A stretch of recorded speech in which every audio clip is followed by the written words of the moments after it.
Assalamualaikum warahmatullahi wabarakatuh. Selamat datang teman-teman di Rumah Cinta Sahaja. Ini adalah sebuah program yang saya sama Bang Dame gagas untuk membersamai teman-teman yang mencari kesadaran, yang mencari nuansa perspektif kehidupan yang lebih universal, sehingga kita bisa mengalami suatu pengalaman yang indah dalam hidup. Kita tahu memang dalam banyak kehidupan kita banyak belajar ke sana kemari, kita belajar tentang agama, kita belajar tentang psikologi, kita belajar tentang tasawuf dan spiritual, dan teman-teman sudah punya banyak perjalanan, tapi di sini kita ingin berbagi hal-hal yang mungkin saja nanti bisa relate dalam perjalanan teman-teman, yaitu sebuah kesadaran di mana kita memaknai setiap peristiwa dengan lebih baik dan lebih universal. Nah, Bang Dame, Ya, selamat datang Bang Dame. Ini kita sama-sama Mas ya izin Abi. memperkenalkan dulu, nama saya Abi Sabihis, saya bersama Bang Dame di sini. Sebagaimana teman-teman tahu Bang Dame itu juga udah banyak banget podcast-podcast yang beliau diundang gitu. Banyak bicara tentang kesadaran, banyak bicara tentang agama, spiritual, dan hal-hal lain yang tentu saja teman-teman udah lebih banyak mengenal. Kali ini em, kita ingin berdialog Bang Dame, berbincang tentang yang selama ini itu sudah familiar di kalangan kita semua, yaitu tentang agama. Hmm. Di mana agama ini tuh banyak banget perspektifnya, banyak banget angle yang bisa dibahas.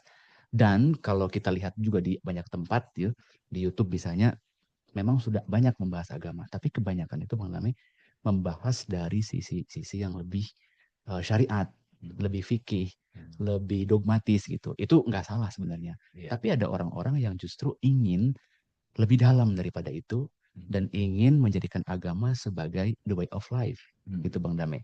Maka itu kita sebenarnya udah lama pengen buat ini Iya, gitu ya. benar banget. Karena ini juga sebenarnya berangkat dari kegelisahan saya Bang Dame, yaitu dari pesantren, dari tempat belajar agama yang dulu saya diajarinnya itu agamanya hitam putih gitu. Agamanya itu salah, benar, baik, buruk. Dan waktu itu saya tidak bisa melihat apa namanya konsep agama yang sering Bang Dame ceritain di YouTube-YouTube itu. Nah, saya rindu nih Bang Dame untuk sharing ke teman-teman bahwa agama itu ternyata bisa dimaknai lebih dalam sehingga bisa dijadikan sebuah apa namanya sebuah jalan hidup yang lebih indah gitu. Aku ingin Bang Dame memulai dari situ dulu bahwa Oke. kenapa edukasi agama ini sangat dibutuhkan gitu oleh teman-teman ya mas gitu. Silakan Bang Dame. Makasih Mas Abi, makasih teman-teman yang insya Allah nanti menonton rekaman ini. Bismillahirrahmanirrahim. Wah, kita mulainya aja dengan Bismillah nih ya. Bismillah. Udah seperti kebiasaan. Tapi sebenarnya ini bukan sekedar basa-basi, memulai sesuatu dengan nama Allah yang Maha Pengasih dan Maha Penyayang. Itu dari background Islam gitu. Mungkin beberapa teman itu memulai dengan kalimat yang cocok buat dia. Namaste, Om Swastiastu, Namo Buddhaya, Salam Kebajikan, Assalamualaikum warahmatullahi wabarakatuh. Ini kan sebetulnya datang dari agama. Atau nama lainnya itu tradisi. Tradisi yang sudah berurat berakar pada masyarakat. Masyarakat manusia di belahan bumi manapun. Nah, tapi pada satu sisi, Mas Abi, agama ini sudah mulai terjebak pada formalitas. Tidak betul-betul terbukti menolong dirinya. Oke. Ya kan? Nah, kalau agama yang kita peroleh dari kecil ini tidak terbukti menolong diri saya untuk lebih baik, untuk mengatasi pekerjaan, menghadapi relasi saya, penyakit, dan segala pertanyaan di pikiran, maka dia akan mencari yang lain. Nah, disitulah muncul science gitu, ilmu pengetahuan. Atau mungkin ada yang kita kenal orang pintar gitu, dukun, terus orang-orang yang mistikus gitu. Nah, di sini sebetulnya kan kenyataan yang terjadi di masyarakat. Perjalanan Mas Abi begitu, saya juga begitu. Orang-orang yang datang ke saya juga begitu. Banyak sekali. Terus belum nanti mau kawin beda agama, itu bagaimana gitu.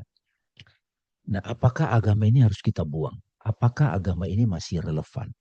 Apakah agama ini terbukti betul-betul bisa menjadi jalan hidup?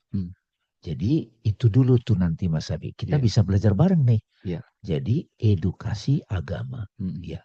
pendidikan agama. Iya. Nah, di sekolah udah ada nih. Betul. Tapi kan untuk menjawab soal.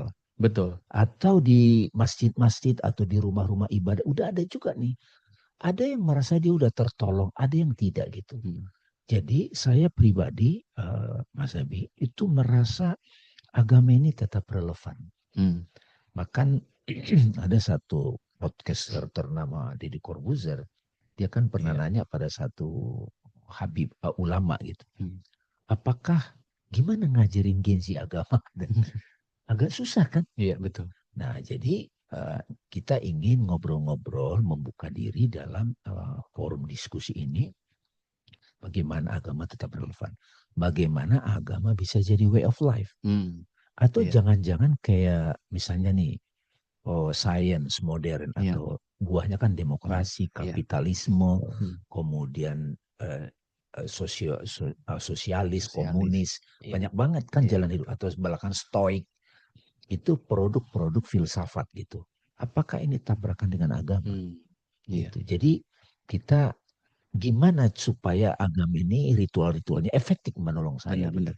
Di satu masa, Bang Dame, izin ya. Kalau saya mencermati pendidikan agama yang tadi Bang Dame udah mention juga pada saat di sekolah gitu ya. Memang kan dari mulai TK, mulai SD, SMP, SMA, itu ada kurikulumnya kan gitu ya. Dan kurikulum itu sepanjang pengalaman saya juga saya laluin gitu kan ya. Dari mulai SD kayak gimana gitu ya. Kalau SD biasanya, ini yang paling banyak tuh Bang Dame. Pada masa pendidikan dasar, berarti kan TK sama SD. Orang diajarin agamanya itu masih berupa hafalan-hafalan. Dan dalam pengamatan saya, sebenarnya esensi agamanya tidak tersampaikan, Bang Damai. Dari awal aja sebenarnya sudah seperti itu. Kenapa? Karena terbukti di dalam banyak hal, apa yang sudah dialami, dihafalkan tuh tidak banyak manfaatnya di masa depan. Iya kan Bang Damai ya? Sehingga saya kalau misalnya ada adik, ada anak segala macamnya, agak ragu memasukkan anak-anak ke sekolah khusus buat bidang agama. Kenapa? Karena di dalam diri saya aja itu, mana nih hafalan-hafalan yang dulu saya sampai banyak dari mulai SD, SMP, SMA itu sampai kita biasa kalau di pesantren itu namanya store amalan ibadah gitu. Tulis udah hafal apa segala macam. Hilang semua sekarang. Sekarang. Begitu saya terpuruk dan saya ada satu masa di mana butuh jawaban dari agama, nggak ada semua tuh set gitu. Kecuali hanya sebagai untuk aktivitas mengasah otak aja. Oh lu hafal ya udah berarti otak lu gitu. Menurut Bang Tami gimana nih Bang Tami? Aku jadi saya juga banyak hafalan-hafalan dari kecil dari madrasah, tetapi ini perjalanan pribadi ini. Mas Abi punya perjalanan juga, Abi punya perjalanan. Nah, jadi saya melihat, saya mengalami hafalan ini ada yang efektif buat saya. Ada yang efektif. Tapi ada teman-teman hafalan itu nggak nolong dia. Jadi menurut saya, wisdom yang saya dapat dari perjalanan saya dan saya share ke orang, bukan salah menghafal itu. Tapi ketika hafalan itu tidak diterangkan, maknanya bukan cuma terjemahan. Maknanya, relevansinya dalam kehidupan pribadi, relevansinya dalam perjalanan hidup saya, itu menjadi hafalan tidak nolong. Bukankah belakangan ini banyak guru-guru motivasi yang belajar meditasi mengenalkan namanya afirmasi? Dan dia hafal tuh. Bahkan ada satu mantra dari Buddhis yang saya hafal sekarang. Om Arapasanadi misalnya. Itu ternyata substansinya untuk mendapatkan ketenangan, kejernihan pikiran dan kebijaksanaan. Dan saya lihat juga, coba aja cheat di ChatGPT, Om Arapasanadi, itu keren banget. Nah, saya jadi teringat, saya dulu juga ada dikasih hafalan, A'udzubillahi minasyaitonirrajim. Bismillahirrahmanirrahim. La ilaha illallah.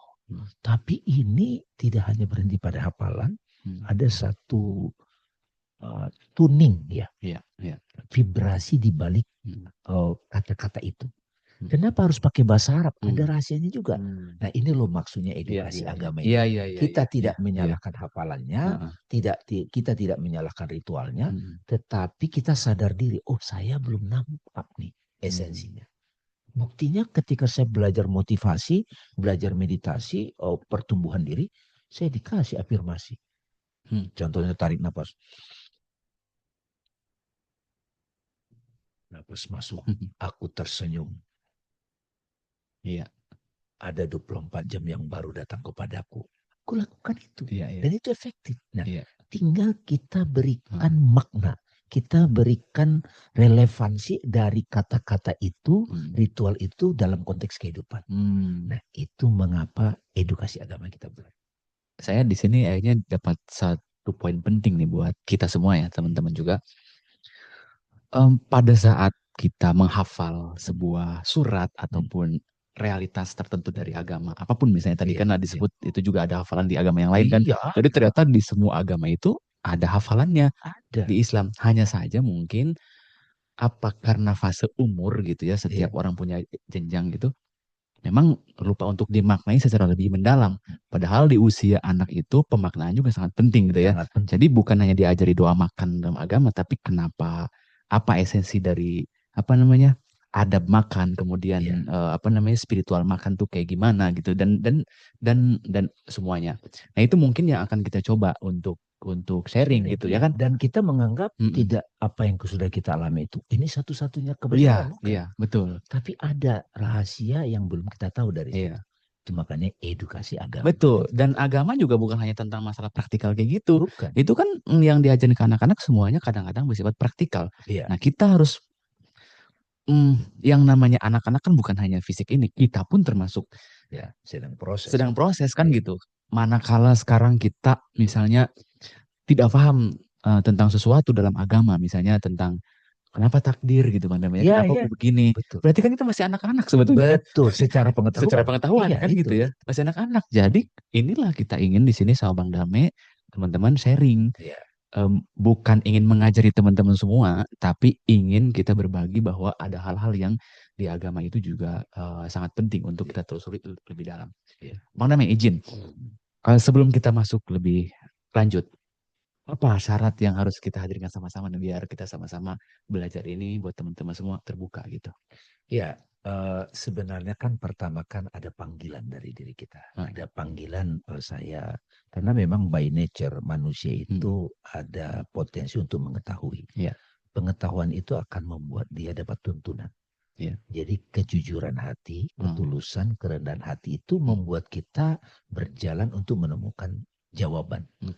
Nah, agama kita jadikan satu referensi yang kuat, yang sudah teruji ribuan tahun. Produk-produk tulisan-tulisan dari para filosof, orang-orang bijak, itu kan sebetulnya bisa jadi referensi. Sekarang kan eranya gini, Abi, ya, ada era kuat ya, di TikTok banyak kuat. Itu dari mana? Itu kan dari proses perenungan. Nah, di agama itu banyak.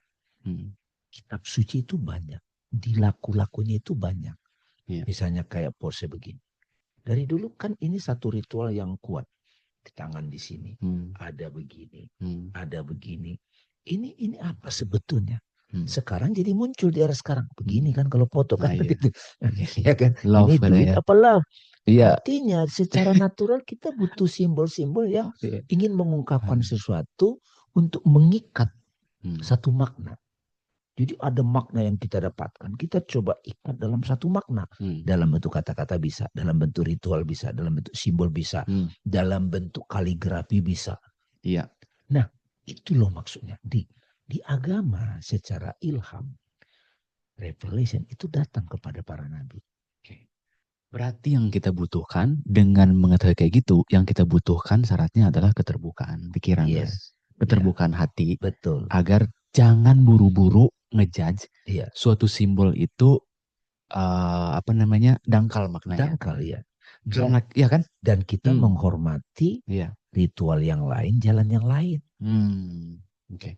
Dan kalau kita pelajari cara yang lain, agama yang lain, tradisi yang lain, kan kita jadi respect. Aku jadi penasaran nih, Bang Damai. Apa thought proses seseorang gitu ketika misalnya kesulitan memaknai simbol-simbol dalam agama. Karena begitu dia kesulitan memaknainya, kan dia mempengaruhi pikiran. Begitu berpengaruh pikiran, berpengaruh pada perasaan. Lalu kemudian cara pandangnya berubah gitu. Contoh misalnya, ini simbol misalnya, kita belum terlalu jauh. Sholat aja kan ada banyak perbedaan. Itu kan simbol. Ya kan, kemudian di agama lain juga mungkin ada banyak. Tapi ketika seseorang itu memaknai simbolnya hanya pada satu yang dia pahami dan itu adalah menurut dia Satu-satunya. satu-satunya, dia kan akan meniadakan kebenaran di simbol yang lain. Ya. Nah, apa thought proses yang terjadi sebenarnya dalam pikiran mereka dan bagaimana cara menuntun pikiran ini agar bisa kebuka nih? Ya. Karena ini penting di awal. Ya. Karena kalau kita ke depan nanti bicara banyak agama, kalau ini nggak di setting di awal nih, wah itu jadi, nah itu gimana Bang? Itu dia. Jadi pada dasarnya kan kita sedang mencari jalan. Iya. Jalan untuk mengerti hidup, jalan untuk mengerti Tuhan, alam semesta. Nah, ini ada yang sudah teruji ribuan tahun, itu namanya agama. Iya. Atau tradisi. Atau mungkin dalam konteks tempat tertentu jadi budaya. Itu sumber kita loh. Nah, kita tidak mau meluaskan kemanapun, kita fokus pada edukasi agama. Apa saja yang ada di agama itu, simbolnya, ritualnya, praktek ibadahnya, doktrinnya, itu coba kita elaborasi. Makanya kan waktu itu saya tawarkan Mas Abi, ini ada buku jadi referensi kita, Agama-Agama Manusia, yang ditulis oleh Huston Smith. Iya kan, ini memang buku akademis, tetapi beliau menghabiskan waktunya seumur hidup untuk mendalami semua agama ini. Dan di Jawa juga ada kejawen, di Baduy ada juga, di Amerika ada Indian Amerika, di Aborigin, di Australia, di Afrika. Nah, yang penting kalau di Indonesia kan udah beragam tuh dengan Pancasila. Kita membuka diri pada jalan orang lain. Dan kalau pada diri saya masih tanya, ini agama yang saya pelajari, ini memang menolong saya enggak? Kalau terbukti menolong saya, teruskan. Terus siapa yang paling, tapi agama ini bisa juga bikin pertikaian. Iya, kita itu ada satu jawaban lagi. Kepada siapa kita belajar? Makanya dalam hal ini ulama kalau di Islam ada pastor atau bante, biksu, itu mereka disebut guru atau ulama, ahlinya. Karena dia udah ngelakonin itu. Jadi kita di sini dewasa melihatnya. Saya pun begitu. Makanya kita di sini ngobrol-ngobrol. Saya sadar betul kalau apa yang saya pelajari di agama tidak terbukti menolong saya pelajari, tapi saya belum bisa share ke orang. Tapi kalau itu terbukti menolong saya, ini loh makna yang didapat. Ini yang saya pelajari dari referensi, dari ulama-ulama. Jadi kita membuka diri belajar pada siapapun. Karena pada akhirnya kan, apakah itu terbukti menolong kamu, menyelamatkan kamu?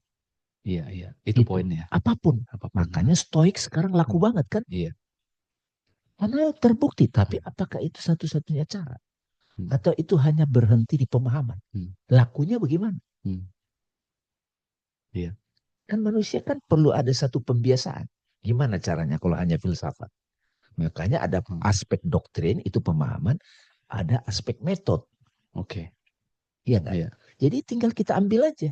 Jadi kalau tadi menggunakan term kayak gitu, ada doktrin, ada metode, kayak misalnya kayak di sekolah gitu, ada undang-undangnya gitu ya, ada pelaksanaannya kan gitu ya, betul. Nah, gitu kan ya. Betul. Jadi dan itu sebenarnya bukan hanya di agama Islam, tapi juga di semua agama itu semua tradisi gitu.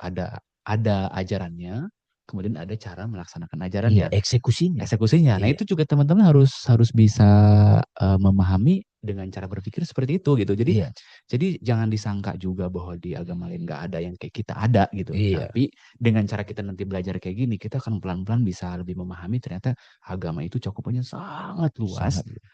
Ribuan tahun udah teruji menyelamatkan banyak orang, ya kan? Orang awam, orang tengah, orang intelektual, bahkan menyelami hidup sesudah mati.